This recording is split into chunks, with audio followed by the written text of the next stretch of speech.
Ça va, ça fait longtemps. Ça fait longtemps.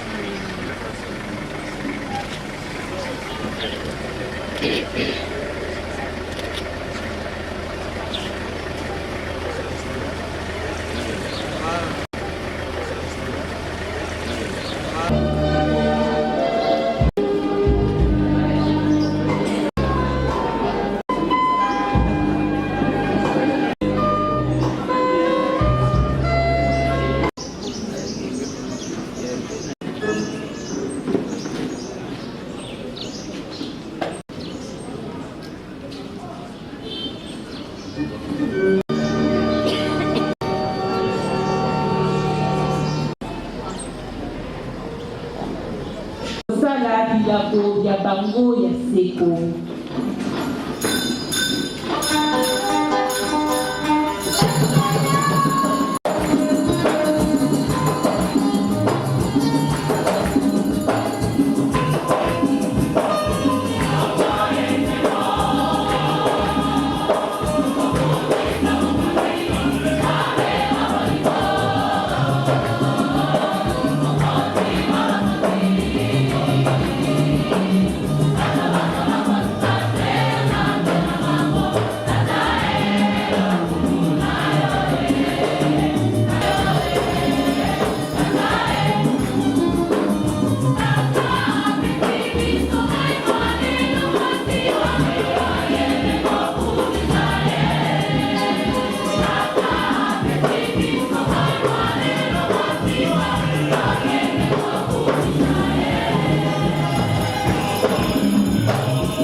Alléluia. Alléluia. Bana mama boboto. Lelo mokolo ya esengo enene. Na enga enene ya mama Maria abotami na mbindo te. Bandeko babiso babale, banyango babale. Bakomika ba mobimba na Nzambe. Sœur Aline na Sœur Suzanne. Bakomika ba mobimba na Nzambe. Pote bomo ibwa bango. Boko mapenda kisapo ya biso ya bomikabi. Bomikabi po ya libela. Na libakuli na tozali na esengo enene. Ya koyamba episkopo wa biso wa lokumu. Tata Fridolin Ambongo. Tozali na esengo enene. Na ndenge ondimaki na bobiangemi ya bamaseur. Oya kosambela misa eye. Pe okati ya misa eye bandeko babiso balimboku bakomika baapo ya Nzambe. Merci mingi pambate ozwi esika oyo okokbanda mosala mwayo. C'est vrai, banda intronisation, au sambeli ba misa misusu, kasi biso tozwi lokumu wana penza ya koyamba yo. Yango tokopesa yo merci mingi, pe tokotondo Nzambe botondi po ya libakuli nene eye tozwi. Toyebi te ezali ba maseur nde babengisi yo. Mais lokola tata ya milimo, tozali na elite ya tekoleka awa pona visite pastorale okoleka awa po ya kotala biso pe tokozela yango na motema mobimba po ya ndenge ondimi koya kosambela na biso. Nzambe azwa lokumu, Nzambe akoka kobenisa yo na mabongi ndenge na ndenge okoka kosala mosala moyo malamu na archidiocese ya biso ya Kinshasa. Tobete lisusu maboko. Ape ya mwana ape elimo santo. Amen. Boboto bosala na bino.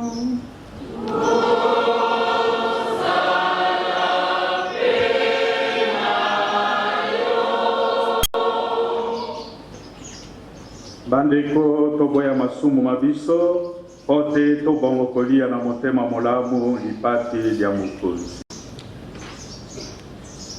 Nandimite nasali mabe omiso manzambe wabokasi boso mabino bandeko na sumu kilimili na makanisi na maloba na misala e na botiki masengisi nandimite nasali mabe yango wana na kobondela ngondo mosantu marijelu na basantu banso na bino bandeko banso kosambela Mokonzi poya wabokasi bonso ayokela biso mawa alibisa masumu mabiso akamba biso obomoi bwa lobiko. Amen.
tata mwana pe elimo santu na loyembo na nkembo.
Senzela ya Kristu lendisa bango balanda mate ya masango elamu babongisa eklesia balakisa bato nzela ya libiki na bongo.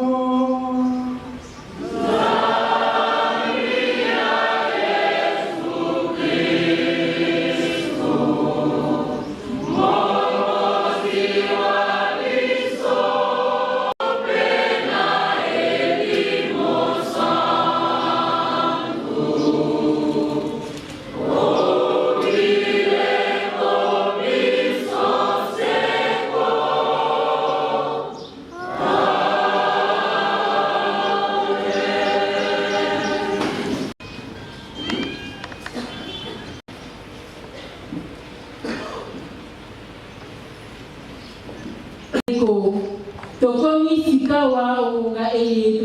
bayokaka mikanda misantu.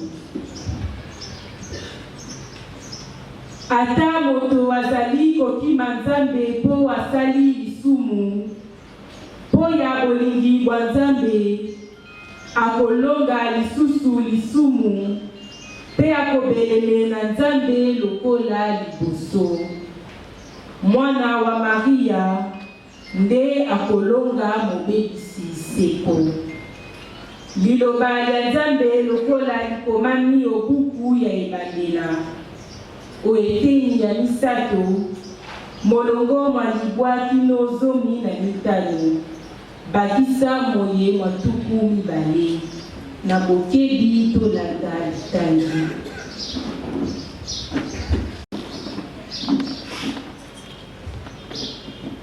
Tango moto asili kobuka etinda ya Nzambe, mokonzi Nzambe abengi mobali alobi. Ozali wapi mobali ya yanoli, nayokaki yo ntango oyingelaki oyelanga. Yango wana nabangaki pe nabombami, zambi nazali bolumbu. Mokonzi Nzambe atuni lisusu, nani moto alakisi yote ozali bolumbu? Bongo oliaki mbuma ya nzete eye napekisaki yo oliake, mobali ayanoli. Mwasi oyo opesaki ngai, akabeli ngai pe na lei. Mokonzi Nzambe atuni mwasi, osali nini? Mwasi azongisi, nyoka ekosaki ngai pe na lei. Sikawa mokonzi Nzambe alobi na nyoka, po ya maye osali, okozala nyama eleki mabe okati ya nyama inso, ya mboka pe ya zamba. Okolanda olibumu pe okolia mabele, bomo ibwayo mobimba. Nakotia bonguna kati na yo na mwasi, kati ya libota lya yona libota lya mwasi. Bana baye bakonyata yo omoto, pe yo okosuwa ye olitindi. Mobali apesi mwasi wa ye nkombo Eva, zambi azali mama wa bato banso.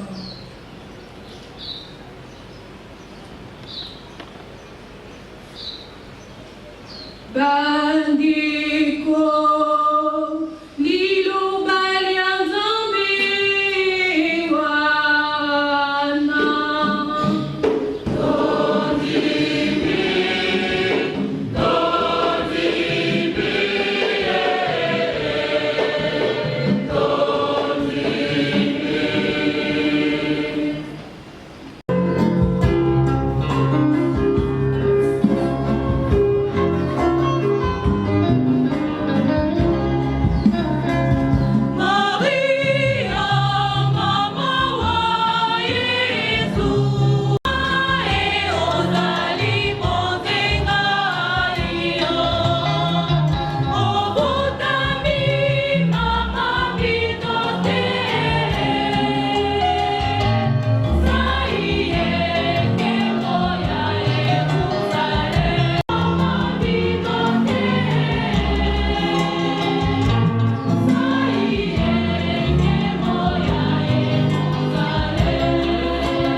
ekomami obuku ya Efese.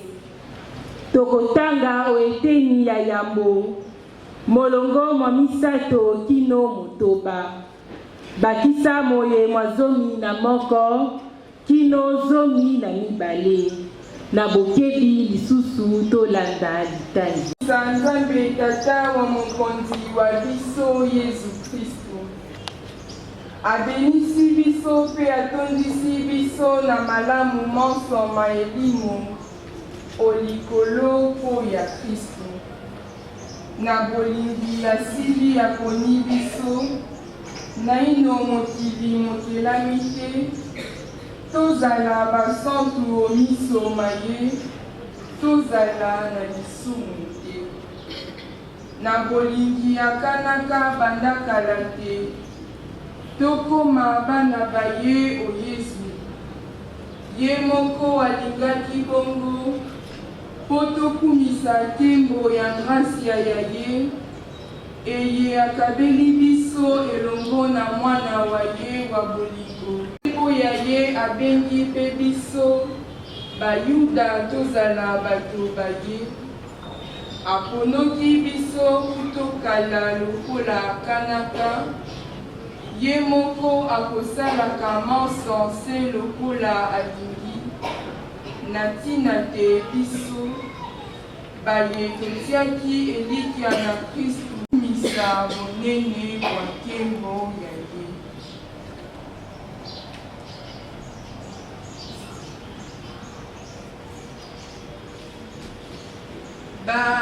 Bandeko liloba ya Nzambe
Mokonzi azala na bino kola santuluka komi.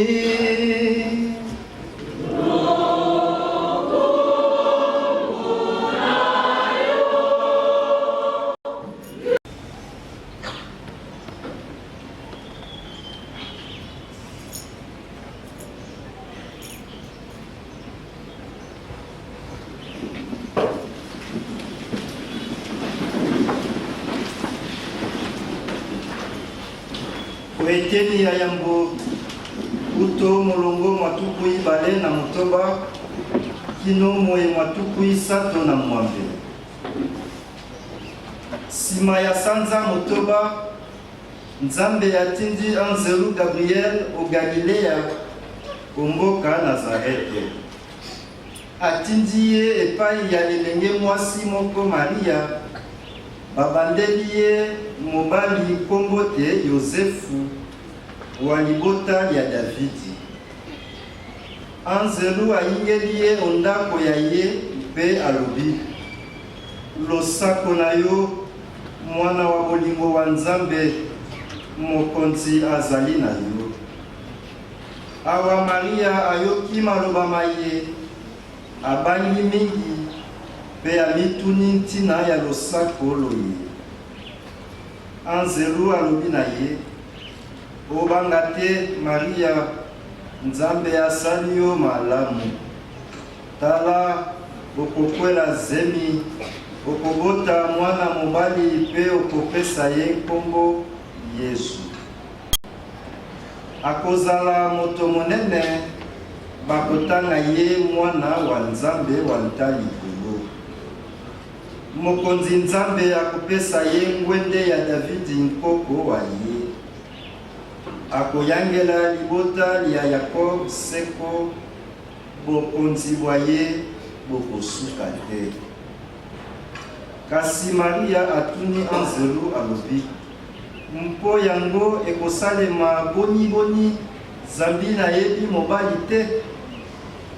Anzelu alobi, Elimo santu akokitela yo, nguya ya nzambe wanta likolo ekozipa yo, yango wana akozala mosantu pe bakobianga ye mwana wa nzambe. Pe tala ndeko wa yo Elizabeti, ye pe akweli zemi ya mwana mobali, awa asili akomi mobange. Azalaki ekomba sikawa akomi na zemi ya sanza motoba, zambi likambo lioko lileki nzambe na bokasi te. Maria alobi, mosaleli wa nzambe ngai oyo, esalema na ngai lokola olobi. Pe anzelu atiki ye.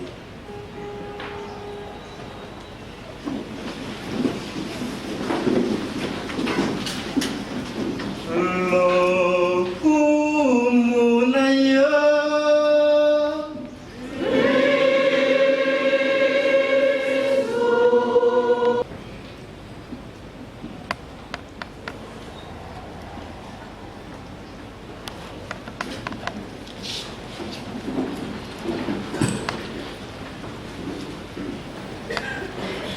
sikawa tokobenga mamelo molakisi pote abianga banyango baye bakolakela po ya seko. Banson tolanda na limemia tobete na ino maboko te.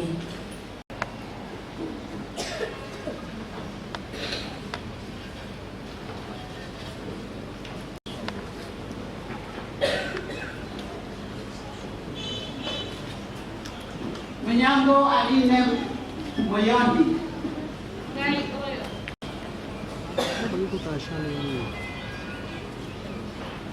Koral ekosalisa biso na loyembo pe banyango baye bakosala bilako ya seko bakobeleme elongo na baboti babango oboso bwa tata episkopo wa lokumu.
sikawa tokobenga mamelo oyo akoya kotanga biographie ya bamamelo na biso ya biloko.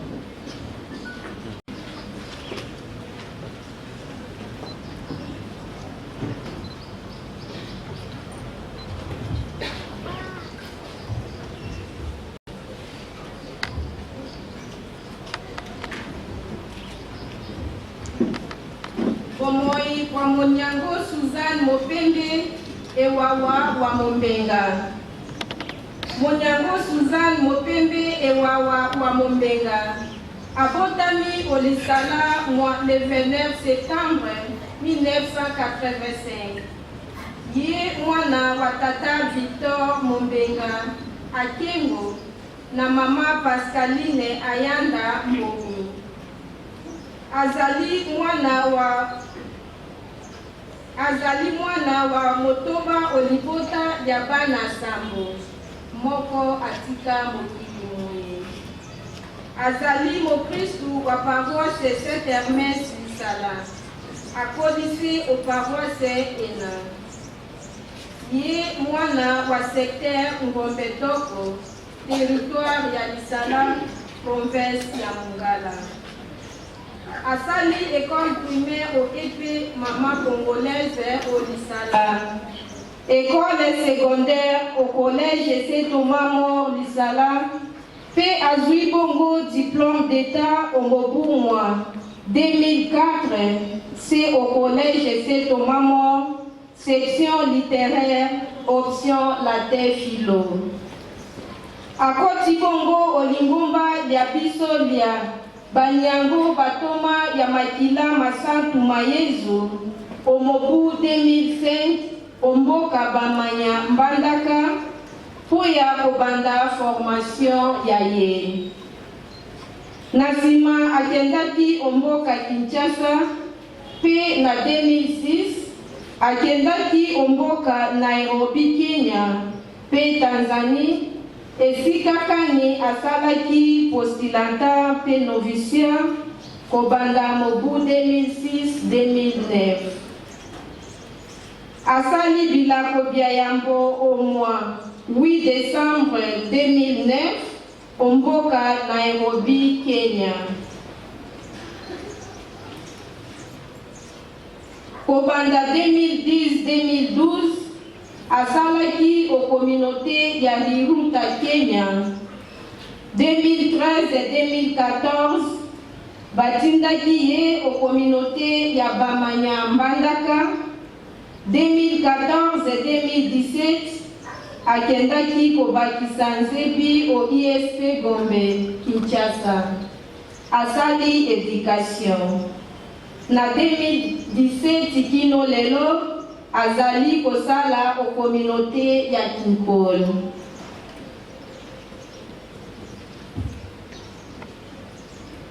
Aline Moyodi Ali Likimba. Monyango Aline Moyodi Ali Likimba. Abotami Oboso Manzi, moi le 28 décembre 1982. Ye mwana wa tata Jean Emmanuel Awaka Ali Likimba na mama Moha Makeke Elonge Ndani.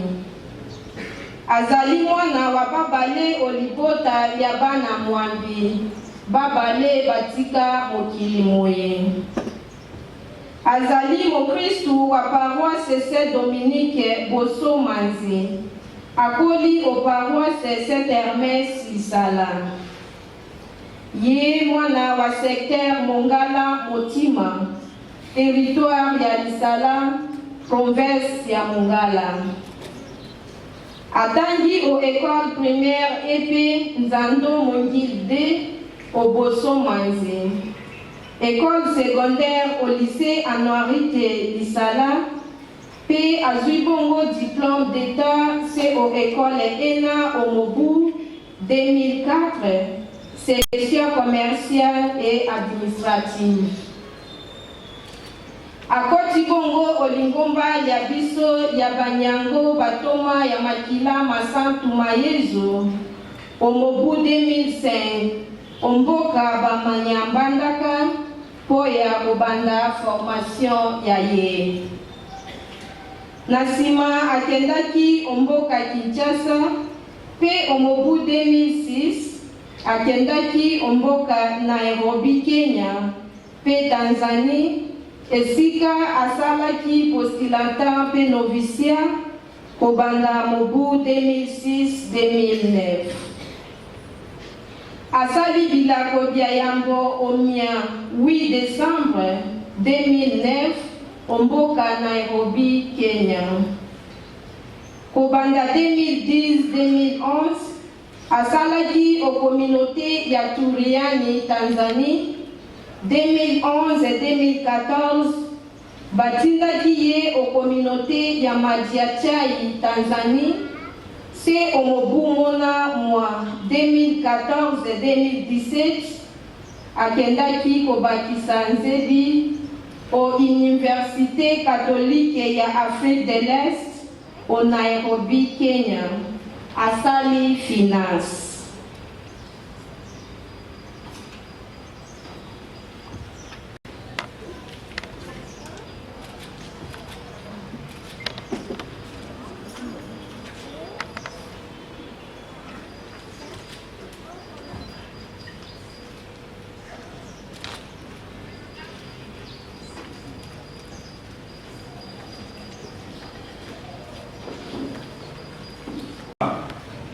Nous célébrons aujourd'hui l'Immaculée Conception de la Vierge Marie, ce qui est une grande solennité dans l'Église catholique.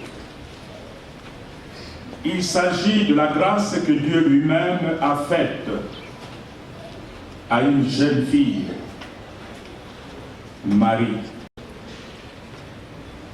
À travers Marie, cette jeune fille, nous contemplons la victoire de toute l'humanité sur le péché.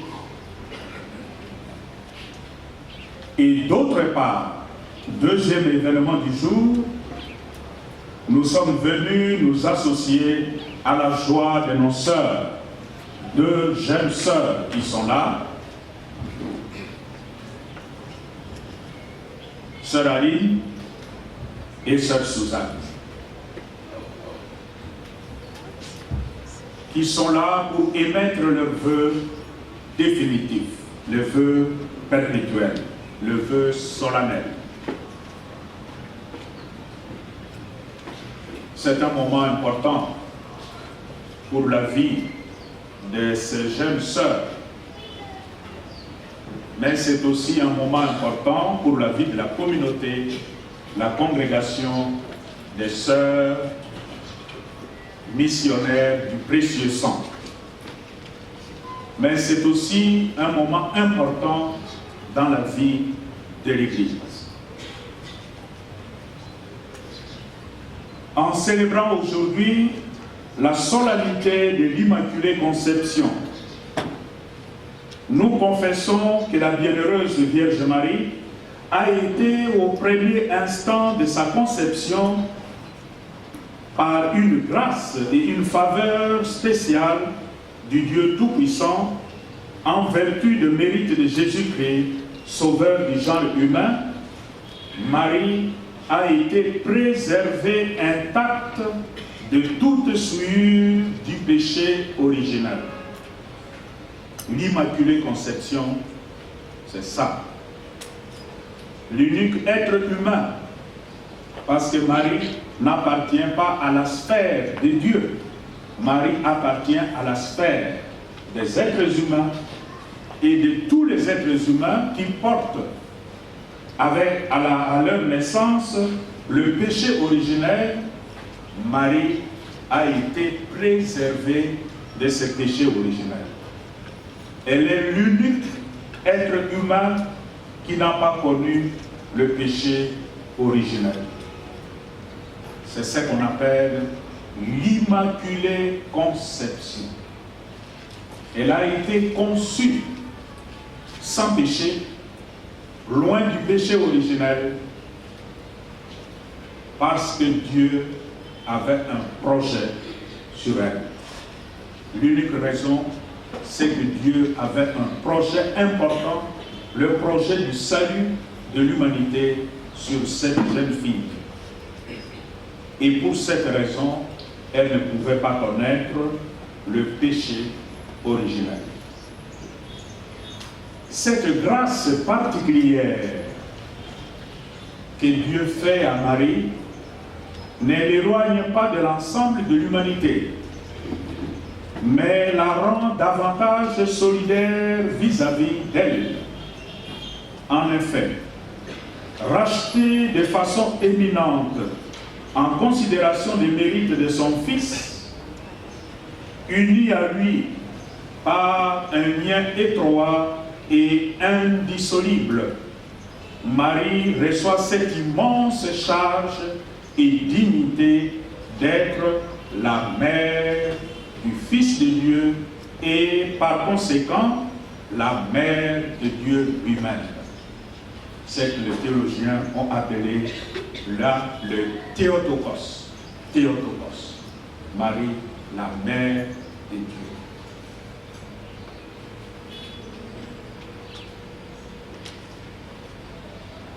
Mais Marie se trouve aussi réunie comme descendante d'Adam à l'ensemble de l'humanité qui a besoin du salut. Bien mieux, Marie est vraiment mère des membres du corps du Christ que nous sommes. Marie est non seulement la mère de Dieu, mais Marie est aussi la mère des enfants de Dieu, la mère des hommes, des femmes qui constituent l'humanité. Le mystère de l'Immaculée Conception réalise ainsi notre vocation universelle à la sainteté. Soyez saints, car moi, Yahvé votre Dieu, je suis saint. Lévitique 19:2. Nous sommes tous conviés à la sainteté, car nous sommes créés à l'image de celui qui est saint. Saint Paul le rappelle lorsqu'il s'adresse aux Éphésiens. Nous sommes créés pour être saints et sans péché devant sa face grâce à son amour. Éphésiens 1, 3 à 4. La liturgie de la parole de ce jour nous propose quelques chemins pour parvenir à cette sainteté. Comment parvenir à la sainteté que l'Immaculée Conception nous propose aujourd'hui? La première lecture nous montre que la sainteté s'obtient par la victoire sur le mal. Quiconque veut devenir saint ne peut nullement pactiser, ne peut nullement coaliser, ni faire alliance avec le mal.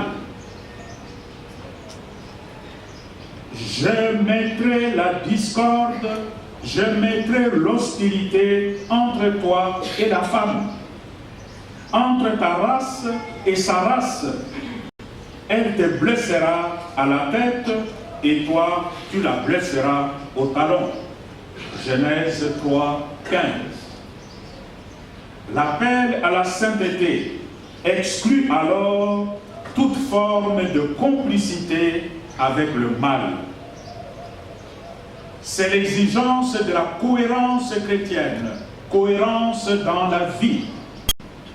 Et le diable, auteur du mal, chef de tous les pécheurs, ne nous laissera jamais tranquilles, comme nous rappelle l'Apocalypse de Jean, chapitre 12, 17.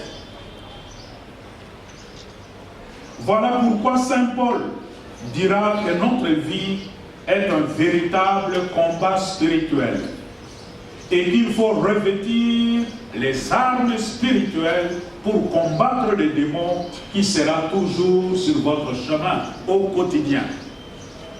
Le démon, nous parlons du démon de Satan, mais Satan ou le démon n'est pas une entité située à de milliers de kilomètres de nous. Il n'habite pas ailleurs, il nous côtoie au quotidien. Il nous fait de propositions alléchantes pour pouvoir le suivre.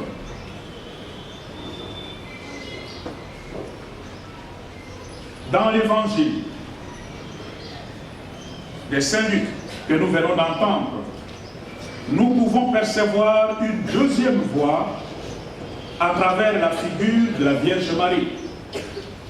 C'est la voie de l'obéissance, au sens de renoncement à soi pour accomplir la volonté de Dieu.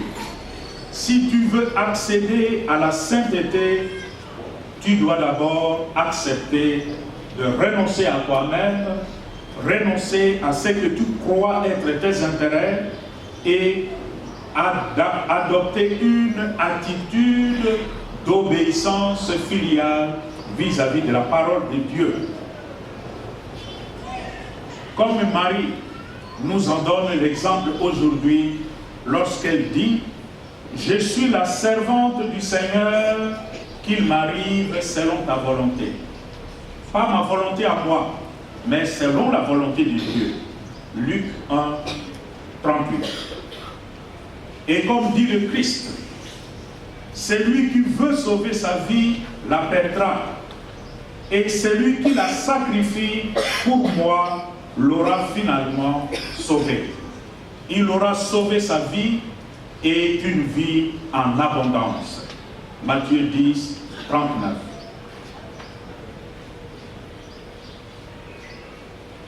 Chers frères et sœurs, aujourd'hui, nous nous réjouissons avec nos deux sœurs ici présentes, sœur Aline, sœur Suzanne, qui émettront bientôt leurs vœux perpétuels. Elles ont choisi la vie religieuse de façon définitive comme la voie de leur sanctification. C'est à travers la vie, le charisme de la vie religieuse, le charisme propre de l'Institut des sœurs missionnaires du précieux sang, qu'elles veulent réaliser leur vocation à la sainteté. Elles le feront au moyen des conseils évangéliques, l'obéissance, la pauvreté et la chasteté, qui dans leur vie ne sera pas seulement de simples mots, simples promesses, mais qui doivent correspondre à un genre de vie, un style de vie qui rende compte de ce à quoi on s'est engagé. Ces trois vœux, elles vivront au sein d'une communauté composée des sœurs venues d'horizons divers, des sœurs qu'elles n'ont pas choisies, mais que le Seigneur a placées sur leur chemin comme de véritables sœurs à aimer. Mes sœurs, Aline et Suzanne, votre vocation à la sainteté, vous ne pourrez l'accomplir qu'au sein de votre congrégation. Ce qui signifie en d'autres termes, si vous n'aimez pas votre congrégation, vous ne saurez jamais prétendre à la sainteté, vous ne saurez jamais prétendre être de bonnes religieuses, membres de cet institut, ou de bonnes religieuses selon les normes de l'Église, si vous ne serez pas capable de vivre avec vos consoeurs. La qualité de la vie communautaire, savoir partager le souci au quotidien de la communauté, mais aussi partager les joies de la communauté, c'est ça qui fera de vous de véritables sœurs, membres de cet institut de missionnaires du précieux sang. Ce n'est pas en dehors de la communauté que vous trouverez votre bonheur.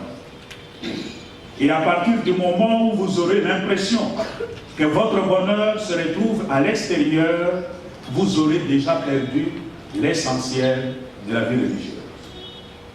Vous serez de consacrés, de religieuses tournées vers l'extérieur. Et une religieuse tournée vers l'extérieur, c'est une religieuse qui a un pied dedans et un pied dehors, en attendant de voir de quel côté sauter l'autre pied. Ces genres de consacrés, ces genres de religieuses, c'est une médiocre religieuse. Et une médiocre religieuse attriste le Seigneur, humilie sa congrégation et se ridiculise elle-même. Dès lors que vous aurez pris l'engagement de dire oui de façon définitive dans cet institut, devant le Seigneur et devant vos frères et sœurs ici réunis, nous supposons que vous avez suffisamment mesuré les conséquences de l'acte que vous allez bientôt poser. Et on ne fait pas le vœu perpétuel pour que la semaine prochaine, qu'on apprenne que la sœur Aline a déjà quitté la congrégation. Qu'on apprenne que sœur Suzanne est en train de demander qu'on lui accorde un temps d'exclustration pour les soucis de la famille. C'est le moment. Toutes ces réflexions, on le fait avant, pas après. Et quand on s'engage de façon définitive, c'est pour toujours. On s'engage pour le meilleur et pour le pire. Et pendant le moment qu'on peut appeler le pire, la solution n'est pas d'aller chercher des réconforts ailleurs. C'est au sein de la communauté, c'est avec vos consoeurs, sous la direction des responsables qui sont là, guidés par l'Esprit Saint, que vous aurez la solution à toutes les vicissitudes de la vie que vous ne manquerez certainement pas à expérimenter dans votre vie. L'exemple de Marie est là pour vous réconforter. Marie qui a dit oui au Seigneur, son oui était un oui massif, un oui franc et un oui définitif.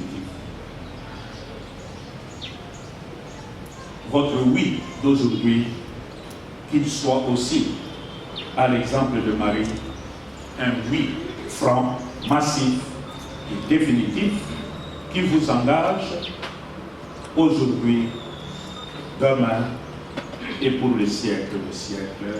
Amen.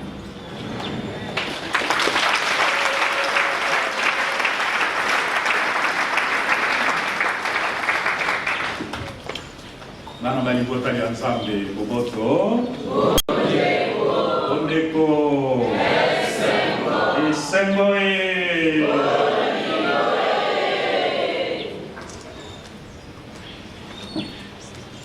lelo lokola bayebisaki biso ebandela ya misa lelo ezali mokolo monene eyenga enene ya mama Maria. Tosangani awa mpona kosepela eyenga ya mama Maria abotami na mbindo te. Mama Maria abotami na mbindo te. Elingi kolobani. Mama Maria abotami na mbindo te. Ayebi lisumu ya bakoko babiso bakoko baboyambi te. Lisumu ya Adamu na Eva ayebi yango te. Ezali gracia Nzambe apesaki ye liboso te abotama Nzambe ayebaki ye pe Nzambe alobi mwana akobotama na mama Ana na tata Joachim na timiso epa na ye pe lokola nalingi nabikisa bato ba mokili bato bangai babungi nzela pe bakoti olisumu awa nalingi kobikisa bango mwana oyo akobotama nasengeli natia ye pembeni mpo te lisumu ya bakoko libebisa bomoi bwa ye te atie ye pembeni peye ayebi lisumuli na te. Nzokande Mama Maria azali nzambe te, biso toyebi. Mama Maria azali nzambe te. Azali moto lokola biso. Kasi nzambe apesi ye grâce ya ena ote ayeba lisumu ya bakoko te. Zami mosala nzambe alingaki asala na nzela ya ye ezali mosala monene, mosala mosantu, mosala mako kobikisa bato. Ebongi tete moto wana azala musumuki lokola biso basi. Nzambe abateli ye pe atie pembeni ote ayeba lisumu na te. Mama Maria abotami na mbindo te yango wana. Lelo tokomanyola ndakisa Mama Maria apesi biso awa Anzelu Gabriel abimeli ye pe asangeli ye sango ya mbotama ya mwana wa moto. Mama Maria ayebaki tina ya maloba mana te. Soko azalaka lokola biso bato ya lelo mbele tobetaki te. Mama Maria abeti tembe te alobi esalema na ngai lokola yo moko olobi. Po elingi nzambe esalema na ngai. Po elingi nzambe. Po elingi ngai te. Po elingi nzambe. L'attitude religieuse. Moto wa boyambi azalaka ndenge wana. Ata na tongoli tina ya likambo na bozindo penza te, awa nazali moto wa boyambi na ti elikia epa ya nzambe na kolanda makambo lokola nzambe azali koyebisa ngai, ata na yebi tina na yango penza te. Po nazali na confiance na nzambe.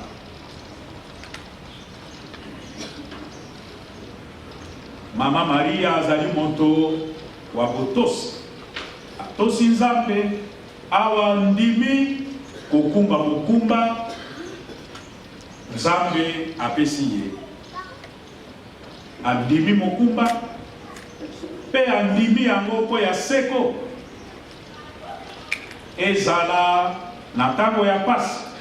Pe Mama Maria amonaki pasi mingi penza omokolo bakangaki mwana wa ye kuna oelanga ya olive pe babeti ye fimbo mwana aleli.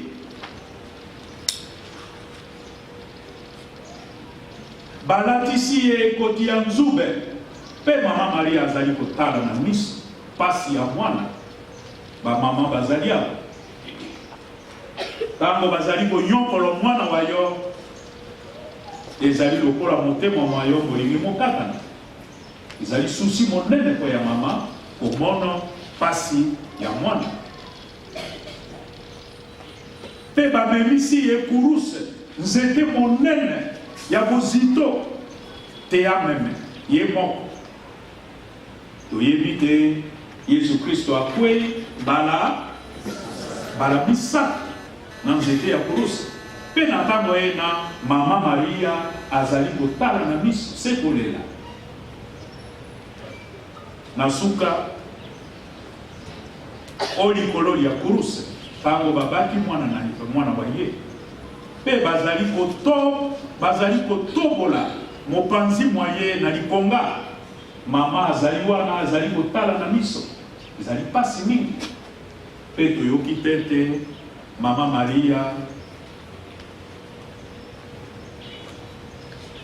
azongi sima alobi likambo oyebisaki nga mokolo wana tango otindelaki nga Anzelu Gabriel nalingi yango lisusu te. Zambi pasi eleki. Mama Maria azongi sima te pe akimi mosala mwa ye te. Awa alobaki iyo na nzambe andimi kokumba mokumba mwa ye te na suka. Yango nde esalisi biso te biso bato ba mokili tolongwa omolili soki mpo ya boyambi bwa ye te mbele biso bato batse mbele totikalaki na pasi na molili na liwa awa mama Maria andimi kokumba mokumba mwaye te na suka asalisi Nzambe ote akoka kobikisa biso. Awa tozali kokumisa mama Maria ne yenga ya ye yenga ya mama Maria abotami na mbindo te tolingi nde kotono eboto kopesa merci na mama, merci na mama Maria soki mpona ye te soki abotelaka biso mobikisi te mbele lelo toyebi ndenge mokili mokokaki kozala toyebi te. Topesa mama Maria merci pe ndakisa ya mama Maria esalisa biso ote awa tozali bato baboyambi ezala neleko ya pasi to ya esengo lokola tondimaki nkombo ya Yesu Kristu totikala pe basaleli baye te na suka.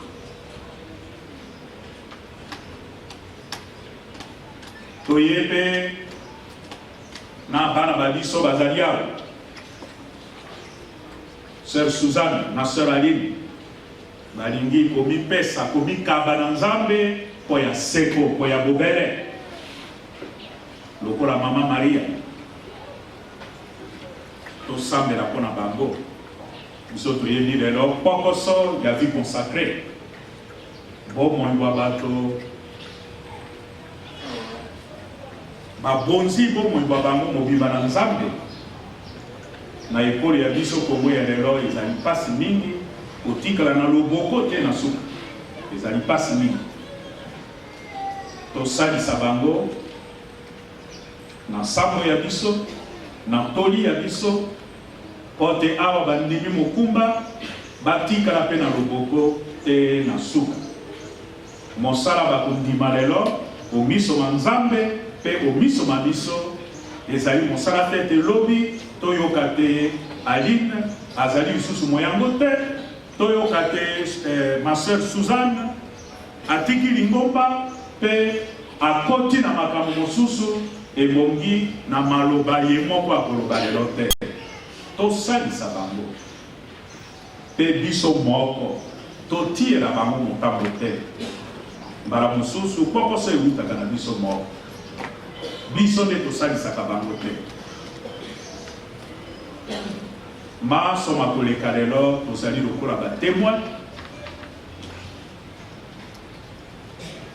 tosalisa bango ote awa bandimi mokumba basala mosala mwa bango batikala na loboko te mokolo Yesu Kristo ye moko akozonga okamata bango. Moto azali na matoi makoyoka